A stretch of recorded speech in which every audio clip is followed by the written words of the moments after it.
Ang pambansang kita. Ano ang pambansang kita? Ang pambansang kita ay ang kabuuang halaga ng mga tinatanggap na kita ng mga sektor ng ekonomiya. Ang pagsukat ng pambansang kita. Gross National Product. Ito ay sumusukat sa kabuuang halaga ng mga produkto at serbisyong ginawa ng mga mamamayan ng isang bansa maging sa mga bahagi ng mundo ito ginawa sa isang takdang panahon. Gross Domestic Product. Ito ay halaga ng kabuuang produkto at serbisyong ginagawa sa loob ng isang bansa na hindi tinitingnan ang pagkamamamayan sa isang takdang panahon. Ang pagkakaiba ng GDP at GNP.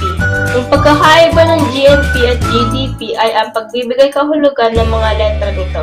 Ang GNP ay maaaring buuin bilang gawa nating mga Pilipino at ang GNP ay gawa dito sa Pilipinas.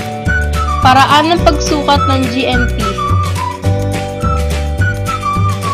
Batay sa kita ng mga Pilipino na mula sa pagbebenta ng produkto at serbisyo. Income approach. Expenditure approach. Batay sa halagang ginagastos sa paglikha ng produkto or serbisyo. Net factor income from abroad. Kita ng pambansang ekonomiya mula sa mga salik ng produksyon na nasa ibang bansa, pambayad sa dayuhang ekonomiya para sa angkat ng mga salik ng produksyon. Net factor income from abroad. Inflow. Mga salik ng produksyon na inululuwas sa mga dayuhang ekonomiya kung saan kumikita ang pambansang ekonomiya. Outflow. Mga salik ng produksyon na naangat mula sa mga dayuhang ekonomiya. Anong sangay ng pamahalaan ang nagsusuri ng pambansang kita? Ang National Economic Development Authority, NEDA, ay ang opisyal na tagalabas ng tala ng pambansang kita.